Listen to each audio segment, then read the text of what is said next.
Kang está de volta à Terra e ele pretende conquistá-la para evitar que ela seja destruída.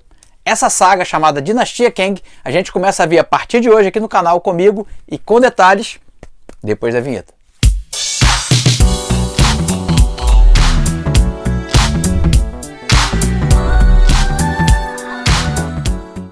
Fala aí galera, bem-vindo novamente ao canal Gico HQ, o canal mais nostálgico quando o assunto é quadrinhos aqui do YouTube. Se você ainda não é inscrito, para um minutinho aí, clica aqui em se inscrever, tem vídeo novo toda semana, toda quarta, sexta e domingo, vídeo novo aqui no canal. E aquele jabá maneiro do meu curso de desenho, se você gosta de desenhar nesse estilo de super-heróis, Marvel ou DC e quer aprender mais técnicas, inclusive para criar as suas próprias histórias, dá um pulinho aqui no link que eu coloco na descrição do vídeo, o curso Desenhando Heróis, o mais completo do mercado nesse estilo, e você tem 15 dias para poder experimentar, são os 15 dias de garantia do curso. Olha só, anatomia, movimento, luz e sombra, design de roupa de personagem, como faz...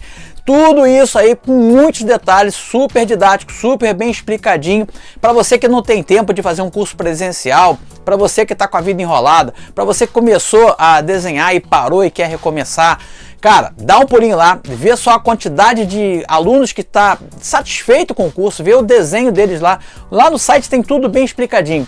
E eu tenho certeza que você, se você estava com a pulga atrás da orelha, você vai começar hoje ainda a desenhar comigo. Tô te esperando, bora desenhar juntos. E lembrando, eu tô em todas as redes sociais, se você quiser me seguir por lá, Instagram, eu tô no Telegram, tem o nosso grupo lá também. Nós tem um grupo secreto dos alunos e tem um grupo aberto. Você pode ir pro grupo aberto, o grupo secreto só depois que você entrar no curso.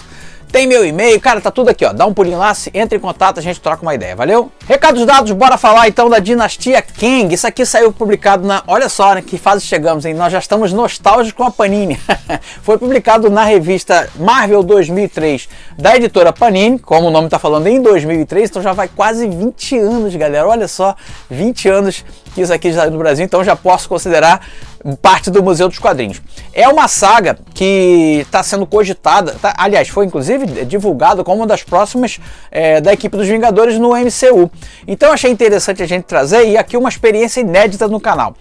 Como são muitas histórias, e normalmente o que eu faço aqui no canal quando tem história muito longa, ou arcos muito longos, tipo do Ron, vários que eu comento e paro, esse aqui eu vou fazer diferente. A gente vai ter uma sequência de 3 domingos e vamos cobrir todas as histórias que fazem parte da saga Dinastia Kang. Então hoje a gente vai ver 5 histórias, no próximo domingo tem 4 e no outro mais 5 e a gente fecha assim. Só não vou comentar o anual dessa saga porque não faz parte da saga, é uma história isolada do Hank Pym.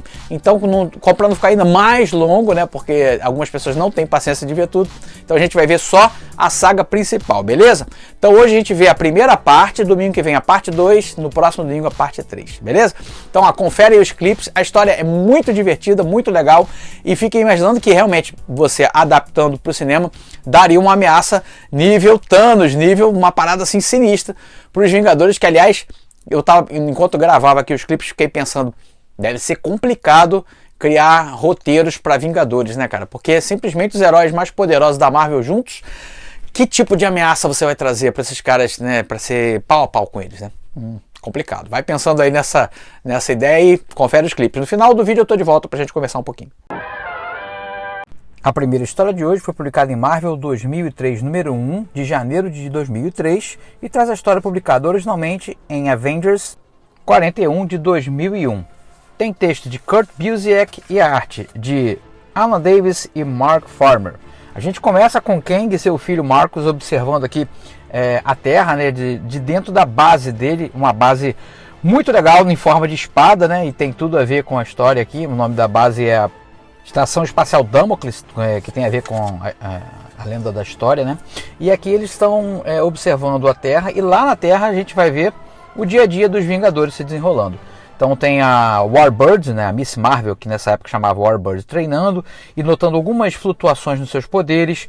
A gente vai ver aqui o Hank Pym sentindo algumas dores que vão ter repercussão mais na frente.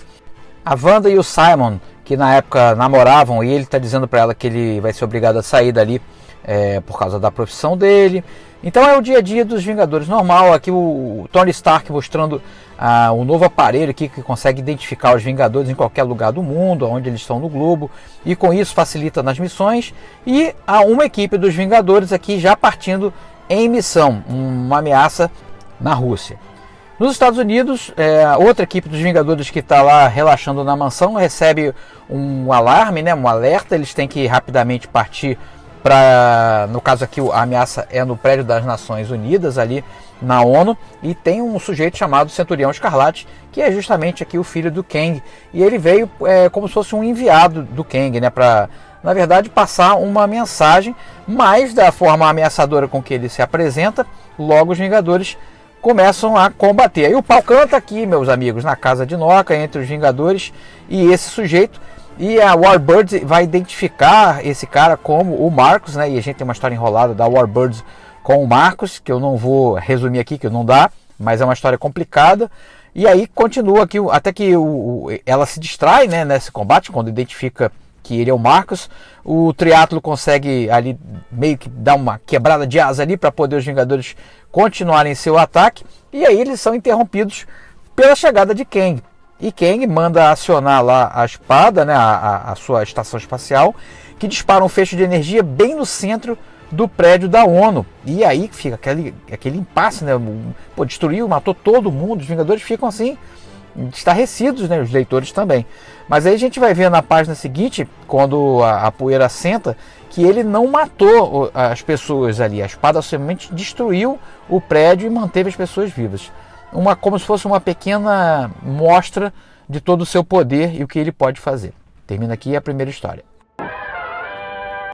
Fevereiro de 2003, chega nas bancas Marvel 2003 número 2 e vai trazer a segunda história de hoje, publicada em Avengers número 42, de julho de 2001. A história vai começar com a equipe que está na Rússia e enfrentando esse problema, uma ameaça, um vazamento radiativo. Os Vingadores se preparam para enfrentar isso com seus capacetes aqui anti-radiação. E de volta lá nos Estados Unidos, a gente vai ver as consequências daquele ataque de Kang à ONU. Os Vingadores ali estão estarrecidos com essa demonstração de poder. E aí Kang vai falar exatamente qual é a sua pretensão. Ele, como é um viajante temporal, ele conseguiu vislumbrar diversos futuros do planeta Terra, e em todos eles a Terra acaba destruída. Então a ideia dele é dominar a Terra para protegê-la. Esse é o conceito de Kang. E ele agora, nas próximas páginas, começa a descrever as diversas ameaças que a Terra pode enfrentar. São milhares, como se fosse um multiverso de ameaças, e ele vai descrevendo cada uma delas. Por exemplo, uma delas é essa ameaça nuclear que começou a se desenrolar na Rússia. Outra ameaça seria a ascensão das máquinas ao poder, uma coisa meio Exterminador do Futuro. Enfim, são diversos cenários cataclísmicos que os Vingadores enfrentariam, invasões alienígenas, a ascensão dos mutantes, o Ragnarok, e em cada uma dessas ameaças os Vingadores iriam falhar. Então Kang, diante desses cenários e de sua benevolência, ele quer então dominar a Terra e com seu poder ser o responsável por proteger a Terra dessas futuras ameaças. Só que ninguém engole essa lenga-lenga, essa conversinha, nem os Vingadores e nem a ONU, que começa aqui a atacar a base do Kang, e claro que não surte efeito nenhum. E ele então começa a descrever o que vai acontecer quando ele for o imperador da Terra, que ele vai proteger a Terra, que ele vai selecionar os melhores dos melhores para poder se tornarem defensores da Terra. E ele conclama aqui as pessoas que querem estar do lado dele para se unirem nesse embate. Então, super vilões, quem quer que esteja ali disposto a estar do lado do Kang, começa a vir para suas fileiras. Então a gente vai ver aqui os próximos embates dos Vingadores agora, contra a Tumo e as legiões ali da Atlântida e contra os Deviantes. Eles começam a se levantar porque eles ouviram os planos de Kang e eles querem estar do que eles julgam ser o lado vencedor. Na conclusão dessa parte da história, a gente vai ver lá na Rússia os Vingadores chegando no epicentro do que seria essa ameaça nuclear, e eles observam que é um antigo inimigo deles chamado A Presença. É um cara que tem poderes tóxicos nucleares. Termina aqui a segunda parte da história de hoje. A terceira história de hoje foi publicada em Marvel 2003, número 3, de março de 2003, e traz a história publicada originalmente em Avengers número 43, de agosto de 2001. A equipe criativa se mantém a mesma nessa história: Kurt Busiek, Alan Davis e Mike Farmer. A história começa com um flashback, com a Presença e a Stellar, dois seres poderosos e com energia nuclear tóxica, visitando o filho da Presença, que é o Vanguard, um herói que morreu em combate e é venerado aqui como um herói mesmo daqui da Rússia. O Presença, ele sente que pode de alguma maneira reviver o filho, então ele, manipulando aqui sua estrutura atômica, ele entra no corpo do filho, e aí ele consegue identificar ali uma fonte de energia que ele consegue manipular e trazer de volta à vida, só que isso vai trazendo consequência. A consequência disso é que essa energia acaba se tornando tóxica, e quem eles tocam acabam se integrando, né, como se fosse uma grande mente coletiva, e é essa ameaça que os Vingadores estão enfrentando na Rússia agora. É como se fosse um grande vírus nuclear que ataca e traz para junto de si essas novas formas de vida nuclear. Enquanto isso, lá no Canadá, a outra equipe de Vingadores enfrenta as legiões de Atuma, né? Aí aqui um conceito que Kurt Busiek começa a trazer, de que não tem uma equipe fixa de Vingadores. Eles vão trazendo cada vez mais heróis conforme a ameaça se impede. Então a gente vai ver aqui a Mulher Hulk já participando novamente, o Jaqueta Amarela, que teve aquele problema lá no início com o Hank, ele consegue superar, e aí começa o combate em duas frontes. A gente vai ver o combate na Rússia contra os inimigos nucleares e no Canadá contra os inimigos à frente de Atuma, e ainda tem uma frente que está enfrentando os Deviantes. Então é isso. O que Kang pretendia? Dividir os Vingadores para poder enfraquecer a equipe como um todo, e assim ele conseguir superar esse desafio, né? Aí tem aqui a chegada do Valete de Copas, o Arraia também é convocado, vários personagens assim que estavam meio esquecidos, o Kurt Busiek traz para a equipe para poder fortalecer essa grande ameaça de Kang. Kang, que por sua vez assiste tudo lá da base dele, junto com o filho, e a gente vai ver agora a equipe dos Vingadores que está na China, enfrentando a chegada aqui dos Deviantes. Lá na Terra, a equipe dos Vingadores acaba, o Hank Pym sofre novamente um colapso aqui, ele começa a ficar transparente. Essa história é só um pequeno chamariz para o Vingadores anual, que não faz parte da grande saga de Kang, então a gente não vai comentar aqui, vamos comentar só a saga de Kang mesmo. A gente volta lá para a China, onde o Capitão América foi contaminado, né, pelo Presença, assim como Mercúrio, Cavaleiro Negro, e eles atacam o Thor, que fica bolado e termina com a risada maligna aqui do Kang. A quarta história de hoje foi publicada em Marvel 2003, número 5, de maio de 2003, e traz a história publicada originalmente em Avengers 44, de setembro de 2001. A equipe criativa agora muda. A gente tem Kurt Busiek no argumento e Manuel Garcia e Bob Layton na arte. Começa a história com o relato aqui já do Arraia, que já está fazendo parte novamente da equipe dos Vingadores, e sua missão próximo ali, né, Atlântida, para poder enfraquecer as tropas de Atuma. Então ele começa, tipo uma missão de sabotagem no que fornece energia para as tropas. De volta lá na superfície, a gente vai ver a equipe dos Vingadores combatendo essas tropas em solo. E na China, a gente vai ver a equipe liderada por Warbird e a Mulher Hulk enfrentando os Deviantes. Warbird tem a ideia de, em vez de ficar ali trocando sopapo com todo mundo, ela desafia o líder dos Deviantes, numa tradição deles, né, de combate líder contra líder, e aí o líder indica um cara ali para combater. Lá na Rússia, o Thor, ele fica berserk, cara, ele fica muito irado com o que ele julga ser a morte do Capitão América e dos demais colegas por esse toque radiativo. E ele meio que perde o controle aqui, diante dessa situação. Na base Damocles, o Kang observa tudo, né, e ele está ali selecionando os novos, quem seriam os novos participantes de seu exército. Aí chega ali o Tufão, né, que é um personagem secundário aqui, tirando onda, dizendo que ele é poderoso. O Kang simplesmente elimina ele, diz que poder ele já tem. Voltamos lá para a Terra. Na China, a gente vai ver o início do combate entre o Warbird e o Deviante. E lá na Sibéria, o Thor, irado, possesso, indo contra o Presença. Então ele usa o Mjolnir como se fosse uma espécie de imã de poder e começa a sugar toda a energia radiativa ali do Presença, praticamente matando ele, né? E lá no combate da Warbird, ela é sufocada por essa criatura que é meio gosmenta, de protoplasma, e quando ela está quase perdendo os sentidos ali, ela acha o único órgão da criatura e esmaga. E aí ela vence o combate e passa a ser a líder ali dessa equipe de deviantes.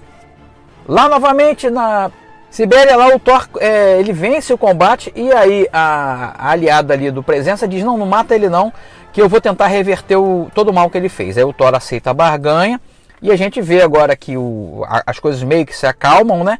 Só que como tudo parece já está se encaminhando para uma solução, os Vingadores são convocados até o Pentágono pelo Duane, que é o contato deles na época, porque se eles não conseguirem deter Kang da maneira deles, o governo vai acionar os Sentinelas, uma ameaça que pode ser ainda maior do que Kang. Termina assim a quarta parte da história. A quinta e última parte que a gente vai ver hoje foi publicada em Marvel 2003, número 6, de junho de 2003, e traz a história publicada originalmente em Avengers número 45, de outubro de 2001. A equipe criativa continua Kurt Busiek, Manuel Garcia e Bob Layton. A gente vê aqui Kang, aqui no caso no futuro, né, vislumbrando todo o poder que ele tem, né, os exércitos dignos de seu império. Ele mostra ali para o filho dele os planetas que já fazem parte desse império, e que isso um dia tudo vai ser também do filho. E aí o filho vai falar: e a minha mãe vai ter alguma participação nisso? E a gente vai ver o quão misógino e revoltante é o Kang. Ele cita que a mulher que ele escolheu para ser a mãe do filho dele é simplesmente uma mulher com fim de reprodução mesmo. E ele só queria ter um filho digno do DNA dele, né? Então ele foi selecionar a melhor mulher para ser a mãe, né? E aí a gente vai ver aqui o treinamento do filho dele para chegar aonde foi, e lá na Terra os Vingadores tendo que se diante dessa ameaça, entre aspas, aqui de ter que acionar, no caso, os Sentinelas. A gente vai ver que o Hank já está bem, né? A história que mostrou a cura dele foi no anual, ele já está bem, já está de volta à equipe. A gente vai ver aqui também o Triatlo, junto com o Valete de Copas, eles tentando criar uma amizade, se enturmarem com o restante da equipe. E o Warbird está com a pulga atrás da orelha, com a compreensão triúnica, né, que deu poder aqui para o Triatlo, acha que eles têm alguma agenda escondida, que é que eles se infiltrem lá para descobrir se isso é verdade. Asa de Fogo está tentando convencer Thor a não deixar a equipe, porque ele está muito bolado com o que ele acha ser, né, quase a morte do Capitão América. E ele, como um imortal, ele sofre cada vez que um mortal amigo dele morre. Então ela está pensando em se isolar da equipe. A gente vai ver os Vingadores já aqui no sua identidade civil, indo passar uma noite na cidade. O Pietro observando tudo lá de cima, muito desgostoso com a sua vida, porque ele considera ser um pai ausente, um péssimo marido. E lá na reunião que está tendo do Capitão América e a Vespa com os representantes aqui do Pentágono, a ameaça de, se eles não resolverem tudo em 96 horas, o exército vai acionar os Sentinelas. Por último, começam umas estruturas gigantescas a circundarem assim, as maiores cidades aqui do mundo, e aí eles julgam ser uma ameaça de Kang, mas na verdade é o mestre do mundo que está exercendo aqui o que ele considera ser o seu papel de defensor do planeta e vai agir contra Kang. Termina nesse cliffhanger a primeira parte da Dinastia Kang. Gostaram? Interessante, né? Termina com um cliffhanger legal, mestre do mundo. E olha só, então dessa vez você não vai lá na comunidade para poder votar qual é a próxima história, porque não vai ter votação dessa vez. A gente vai continuar, conforme eu falei, a parte 2 no domingo que vem, a parte 3, concluindo toda a saga no próximo domingo. Mas você pode ir na comunidade para sugerir, mandar mensagem ou aqui na área de comentários. Continuamos democráticos, tá? Democracia sempre. Então, pode mandar sua mensagem, sua sugestão. Manda sugestão pro quadro Pérolas Escondidas. Está sabendo esse quadro aí? Agora, toda sexta-feira tem um vídeo que comenta uma história fechadinha, one shot. A gente já falou do menino que colecionava Homem-Aranha. Falamos do Forasteiro, de Frank Miller e John Buscema, que você pode conferir nessa cartelinha aqui, ó, dá uma olhada que a história é bem interessante. E você pode fazer sugestão. Para entrar nesse quadro, basta dizer qual é a história one shot, não vale histórias em mais de uma parte, porque não é a proposta. e aonde que ela saiu, que revista ela saiu, né? Aí para eu poder caçar aqui na coleção e trazer para vocês.